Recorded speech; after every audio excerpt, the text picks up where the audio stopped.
Oi,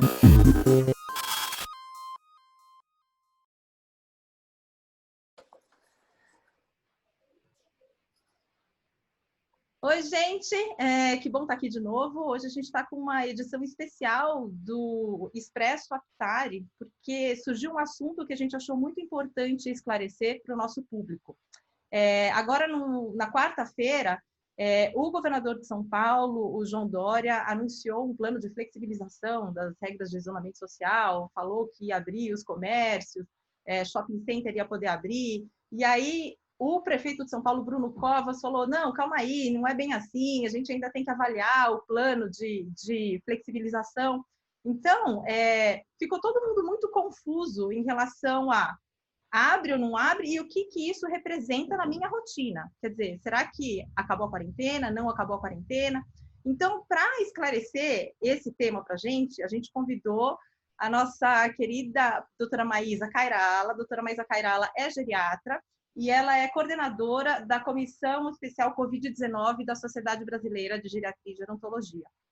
Doutora Maísa, obrigada por aceitar nosso convite. Ô, Lília, obrigada, eu que agradeço. É sempre um prazer estar com você, com a Renata, com a Luciana, o pessoal da Aptari. Sabe que nossa história é antiga, né, Lília? Eu admiro muito o trabalho de vocês em relação à saúde. Eu agradeço o convite. Bom, doutora Maísa, vamos direto ao ponto. Vamos abrir o comércio, não vamos abrir o comércio? Isso é uma coisa que a gente está ainda a definir, mas o que isso representa para o público idoso? Será que isso quer dizer que todo mundo pode sair de casa, acabou a quarentena, liberou geral? Assim, para ser bem objetiva, primeiro que o isolamento é extremamente necessário e ninguém disse que o isolamento terminou em relação aos idosos, né? E nem em relação à população geral, né, Lília? Existem jovens que estão morrendo de uma forma, inclusive, suntuosa, né? Uma forma, inclusive, grande. Então, a liberação consciente do comércio no estado de São Paulo, na cidade principalmente, ela tem o objetivo de, aos poucos, a gente tentar entender a normalidade, mas sempre monitorada. Se pelos números a gente observar que, de alguma forma, isso foi errado, começou a ter maior mortalidade, começou a ter maior número de internações, e de alguma forma falhou esse sistema, a gente deve voltar ao sistema anterior. Eu só queria lembrar o seguinte, a atitude do governo do estado de São Paulo aos nossos olhos, médicos, geriatras, da comissão, foi assertiva, é o epicentro da epidemia no Brasil, e ela deveria ter sido assim, lembrando que o isolamento ainda é a única forma eficaz de proteção em relação aos idosos. Doutora Maísa, se os casos continuam crescendo, na sua opinião, por que agora a gente flexibiliza? Então, isso tem um gancho, né, Renata, com a pergunta anterior. Vai voltar, mas assim, ninguém disse que é para os idosos estarem nas ruas. Tá? De maneira alguma, isso pode ser entendido dessa maneira. Vai voltar para, de alguma forma, a economia respirar um pouco melhor. Essa volta vai ser paulatina e programada. Quando que os idosos vão voltar na rua, a gente ainda não sabe. Isso não foi dito. Na verdade, a gente tem hoje uma situação em que a gente tem a epidemia um pouco mais nas mãos, sabe, Renata? A gente não tem tratamento, a gente não tem a vacina, e nem os testes. Você sabe que hoje eu recebi uma ligação sobre um teste que estava tudo negativo, de repente veio positivo, como se a pessoa tivesse curada de um grande hospital em São Paulo. Então, a gente não tem muita noção, mas a gente sabe medir, a gente tem um grande termômetro, que é o número de internações, o número de hospitalizações e a busca pela saúde do que nós temos no estado, na cidade de São Paulo. Por essas medidas, então, conseguiu-se chegar a um coeficiente, um denominador de que dá para flexibilizar um pouquinho mais e monitorar. Por que estão pensando em fazer isso? Para que a economia consiga realmente voltar um pouco a uma certa normalidade ou crescer um pouco de uma maneira lenta e, da mesma forma, resguardar essa população em casa. Então, continua crescendo, mas de uma maneira mais controlada. E, doutora, a quarentena já se estende aí por mais de 2 meses, né? E muitas dessas pessoas 60 a mais, que ainda estão sendo recomendadas a permanecer em casa, né? Que a senhora acabou de explicar, já começam a ter sintomas mais de não aguentar mais a situação, de começar a se deprimir, dessa ansiedade, né? Para poder sair. Essas pessoas, para elas, estão sendo orientadas a nem as saídas emergenciais elas fazerem, né? Elas pedirem para alguém, então, continuar fazendo as compras para elas, ir na farmácia. O que a gente pode orientar essas pessoas? Quer dizer, elas podem dar uma volta no quarteirão, pegar um sol na frente de casa? Existe alguma coisa que elas podem fazer para reduzir essa ansiedade de permanecer em casa, ainda mais com sem essa perspectiva de quando que elas vão poder retornar para uma dinâmica? Então, Luciana, eu vejo isso pelo meu próprio, na verdade, meu próprio ambiente, né? Minha mãe, por exemplo, no começo, assim, olha, eu vou sair, ela tá ótima na minha casa, eu tô com Deus, etc. Agora você já liga e fala, mas eu adorava ir na rua, ela mora numa cidade muito pequena, eu queria muito participar da rua, ter convívio com as pessoas, enfim. E traz também, Luciano, uma situação muito crítica, que é a finitude para essa população que já é muito idosa. Poxa, então eu estou há 3 meses em casa, quantos mais meses eu terei, né? Então, Luciana, essa tua pergunta é muito importante para a gente entender a condição emocional dos idosos. Isso precisa ser visto. Se ele não está dormindo, ele está ansioso, ele está deprimido, precisa ser olhado isso. Porque é uma situação que durante, sei lá, 80 anos, 75 anos e meio, ele viveu livre. Porque ele não pegou a outra epidemia, ele viu pouco a guerra. Então, agora, essa é uma mudança abrupta. Então, o que deve ser feito? Primeiro, não acreditar em fake news, acreditar na verdade. O que está acontecendo é exatamente isso.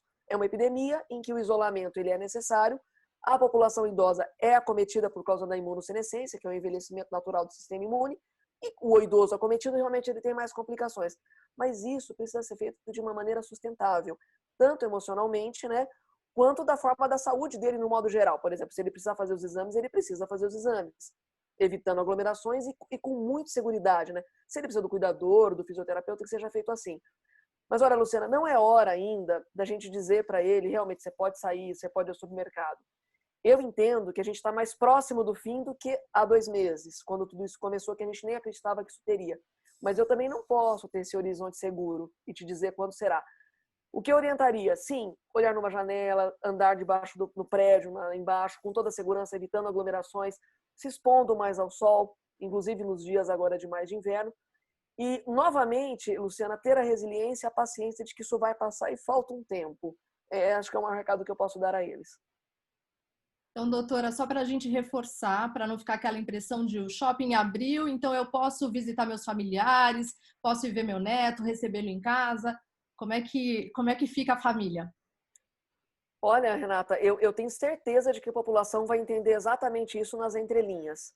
Tá? Que a flexibilização do governo ou do prefeito significa que está tudo muito melhor, então ele poderia ter. Não é essa a recomendação. A nossa recomendação continua sendo o isolamento do idoso, o isolamento social do idoso, ele é necessário. E para quem puder, viu, Renata, não é só para o idoso. Quem puder, fique em casa. Ainda não passou a epidemia, a gente ainda não tem a vacina ou outro remédio eficaz. Então, assim, ninguém em nenhum momento, em nenhum pronunciamento se disse isso. Poxa, se vai abrir um pouco, se você tem uma urgência maior em comprar alguma coisa no shopping, em algum lugar, continue fazendo o mesmo esquema. Peça para alguém que seja mais jovem, que tenha menos riscos à exposição. Mas não vale para a população idosa frequentar esses locais públicos ainda. Eu disse ainda, hein? Vai chegar lá. Torcer para chegar logo. Doutora Maísa, essa flexibilização, todo mundo está vendo uma movimentação aí, puxa, vai abrir comércio, vai abrir o shopping center, dá uma sensação de volta à normalidade, né? Parece que, ok, a vida está voltando ao normal. Como é que a gente faz para não sucumbir a essa falsa sensação de normalidade? De continuar firme na quarentena, principalmente os idosos que estão aí, exatamente com essa questão que você falou, puxa, o tempo, né? O tempo está passando e eu estou aqui em casa. Como é que a gente ajuda os idosos com estratégias para não sucumbir a essa sensação de normalidade? Lili, eu acho que primeiro assim, a gente olhar a realidade como está acontecendo, né? O número de mortes e tal. E as próprias taxas, Lília, vão nos dizer se essa abertura foi efetiva, se ela poderia ser, né? Quando a gente pega uma cidade, um estado, a gente vê alguns locais em que tiveram maior abertura, o aumento do número de contaminação. Isso, engraçado, o fato, ele é diretamente proporcional a essa liberação. Então, a gente precisa ver como é que vai ser feito, né? Mas continua valendo a mesma regra, gente. Olha, veja, Lília, a gente está no caminho inverso. Lá atrás, no começo de março, a gente falava, idosos fiquem em casa. Depois foram fechando os comércios e as pessoas mais jovens foram ficando em casa. Poxa, agora, graças a Deus, a gente talvez esteja no caminho inverso. Vamos abrir um pouco, os jovens precisam trabalhar um pouquinho mais nesses comércios, mas ainda não liberamos para os idosos. Então, idosos, continua valendo a mesma regra.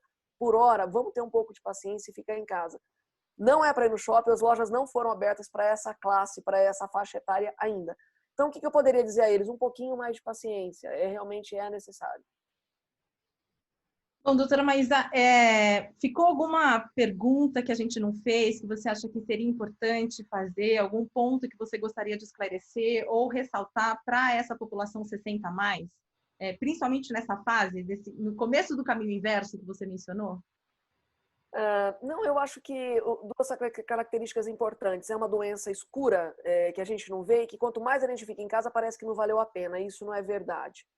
Veja, a gente só conseguiu achatar a curva e a gente está conseguindo hoje uma flexibilização ou uma lotação aqui de 80% dos hospitais, porque a gente conseguiu ficar em casa, então foi efetivo. Tá? Isso o Brasil mostrou, o mundo todo mostrou. Então valeu a pena o nosso esforço, a nossa resiliência. Vai passar, Lilian. Toda epidemia tem fim. A revolução tem fim, as guerras têm fim. Agora, Lilian, o que eu gostaria de deixar como mensagem, então, final para essa população é a atenção à quarta onda, que é o abalo psicológico de tudo isso, né?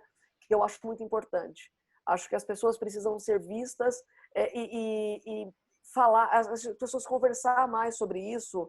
E agora é a hora da gente entender os anseios, as emoções dessa população idosa, que está sofrendo muito por tudo isso, seja porque o filho foi infectado, seja porque teve falecimento na família, seja pelo medo de tudo isso que está acontecendo e a própria finitude que bateu a porta.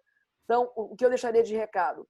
Converse, procure um médico, tem várias psicólogas, inclusive, fazendo trabalhos voluntários, né? Acho que a gente precisa ter uma resiliência maior psicológica para ter até uma imunidade melhor contra essa doença e contra o futuro que virá. Legal. Doutora Maísa, sempre altamente esclarecedora e bem direto ao ponto mesmo. Gostaria de agradecer imensamente as suas explicações, eu acho que vão ajudar bastante o nosso público. E vamos ficar aqui firmes na quarentena, porque vai passar. Lilian, eu que agradeço. Renata, Luciana, um beijo para vocês e obrigada mais uma vez. Muito obrigada. Obrigada, doutora Maísa. Gente, ficamos por aqui e até a próxima.